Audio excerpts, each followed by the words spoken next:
Hello दोस्तों, कैसे हैं आप सब। आई होप आप सब बढ़िया होंगे। तो जैसे कि आज भाई दूज है, तो सभी को मेरी तरफ से भाई दूज की ढेरों शुभकामनाएं। Happy Bhai Dooj to all of you. So guys, जैसे कि मैंने कहा भाई दूज है, तो भाई दूज को हमारे देश में काफ़ी सारे नामों से जाना जाता है। जैसे कि भाऊ बीज, भाई टूका, भाई भाई टीका, भाई फोटा, भ्रातृ द्वितीया। तो ये सारे नामों से भी भाई दूज को हमारे पूरे भारत में जाना जाता है, क्योंकि जैसे आपको पता है हमारे भारत में कितनी ज़्यादा डाइवर्सिटी है, कितने सारे कल्चर हैं, तो इसलिए त्योहारों के नाम भी हर जगह अलग अलग होते हैं। तो वैसे ही भाई दूज का भी है। तो भाई दूज जो है, कईयों को पता नहीं है कि भाई दूज हम मनाते किस लिए हैं।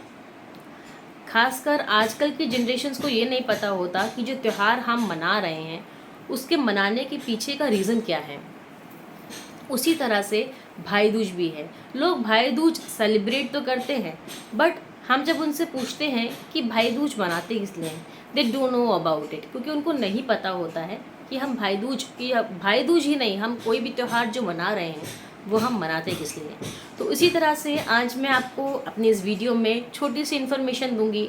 अगर आपको अच्छी लगेगी तो प्लीज़ कमेंट करिएगा, नहीं तो अगर आपको कुछ लगेगा कि मैं कुछ गलत बोल रही हूँ तो उसके लिए भी बताइएगा।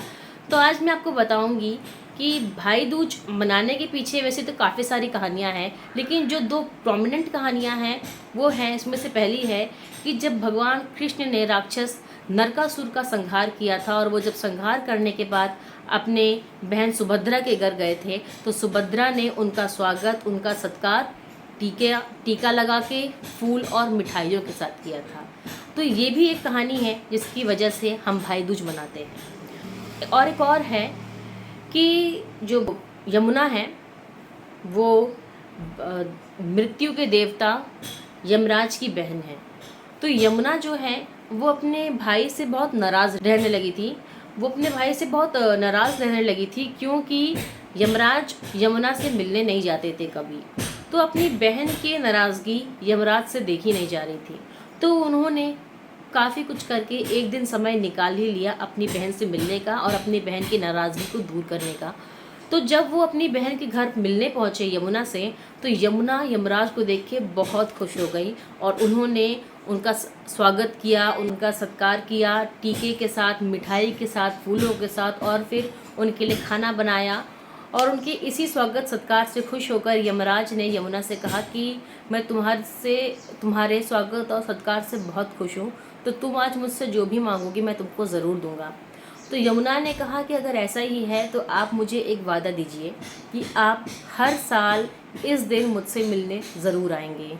और ये वादा यमराज ने अपनी बहन यमुना को दिया था, और इसलिए भी भाई दूज का ये पर्व बनाया जाता है हर साल। तो दोस्तों, ये दो कहानियाँ तो थी जिसकी वजह से हम भाई दूज मनाते हैं। जो भाई दूज की परंपरा है वो ये है कि भाई अपनी बहन के घर जाता है और एक बहन अपने भाई का स्वागत सत्कार करती है, उनके लिए खाना बनाती है, उनका टीका करती है, उनको लड्डू खिलाती है, उनको मिठाई खिलाती है, उनको फूल चढ़ाती है। तो ये सब करती है एक बहन अपने भाई के लिए। तो ये होता है भाई दूज में। तो दोस्तों, मेरे तो भैया आए हुए हैं और हम लोगों ने सुबह भाई दूज बनाया, लेकिन भैया बहुत जल्दी में थे, उनको ऑफिस जाना था, तो वो चले गए थे जल्दी जल्दी, तो ज़्यादा कुछ तो नहीं हो पाया। लेकिन मेरे बच्चे शिवा और परी आपको अच्छे से दिखाएंगे कि भाई दूज कैसे मनाया जाता है। तो मैं उन दोनों के ज़रिए आपको दिखाती हूँ कि भाई दूज हम मनाते कैसे हैं। वो लोग तैयार हैं, आगे रूम में मेरा वेट करते हैं, और अब मैं चलती हूँ आपको उन दोनों के पास लेके।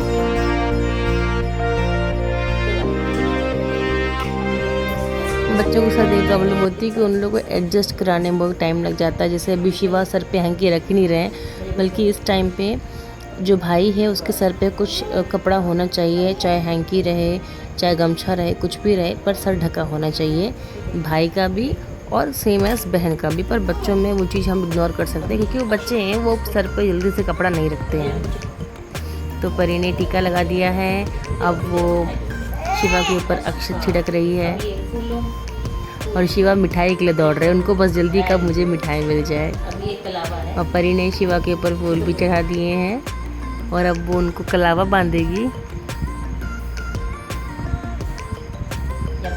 कलावा जो होता है वो रक्षा सूत्र होता है, जो कि भाई की हर बुरी बला से, हर मुसीबत से रक्षा करता है।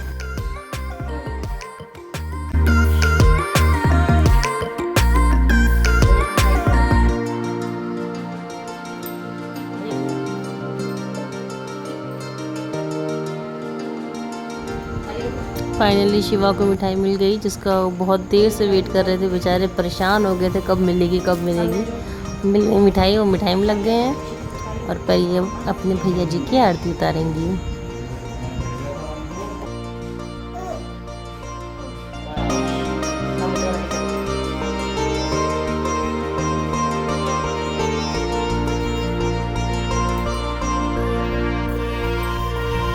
अब मैं परी को भी रक्षा सूत्र पहना दे रही हूँ, उसकी आरती उतार दूँगी। टीका कर दी है मैंने, क्योंकि है तो दोनों मेरे बच्चे ही। मैं चाहती हूँ दोनों की उम्र 100 साल हो, दोनों की ज़िंदगी में खुशियाँ हमेशा बनी रहें, दुखों से दूर रहें, कि इनके दुख का मतलब होता है हमारा दुख। इन्हें कुछ होता है तो हमारी जान चली जाती है। बस इनको हंसता खेलता हम ज़िंदगी भर देखना चाहते हैं।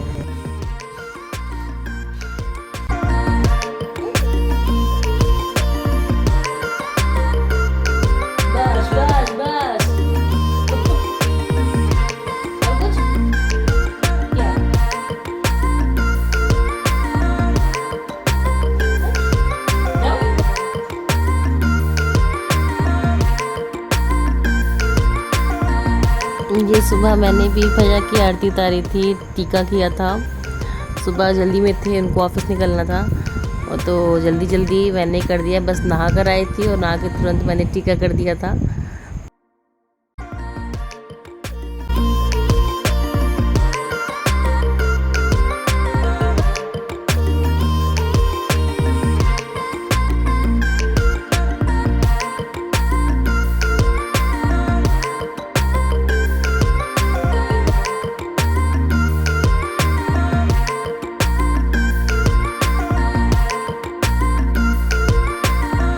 तो दोस्तों, आप लोगों ने देखा कि किस तरह से मेरे दोनों बच्चों ने भैया दूज सेलिब्रेट किया। इसी तरह से आप लोग भी अपने बच्चों से हर फेस्टिवल को सेलिब्रेट करवाइए, हर फेस्टिवल का इम्पोर्टेंस बताइए कि हम जो भी फेस्टिवल सेलिब्रेट करते हैं वो क्यों करते हैं। इस तरह से हमारा जो कल्चर है ना वो आगे बढ़ेगा, ना कि वो ख़त्म हो जाए। हम लोग जिस तरह से वेस्टर्न कल्चर की तरफ जा रहे हैं, हमारा वेस्टर्न कल्चर नहीं है, हम इंडियंस हैं, हमारा कल्चर इंडियन है और हमारे इंडियन कल्चर को हमें आगे बढ़ाना चाहिए। तो वो हम ही कर सकते हैं अपने आने वाली जनरेशन को उसके बारे में बता के। तो वही हमें करना है। तो गाइस ज़रूर बताइएगा कि कैसा लगा आपको मेरा वीडियो, और जितने भी मेरे नए व्यूवर्स हैं उनसे मेरी रिक्वेस्ट है कि प्लीज़ मेरे चैनल को सब्सक्राइब करिएगा, बेल आइकन ज़रूर दबा लीजिएगा, जिससे कि आपको मेरे वीडियो की सारी नोटिफिकेशंस मिलती रहें। Bye bye and take care.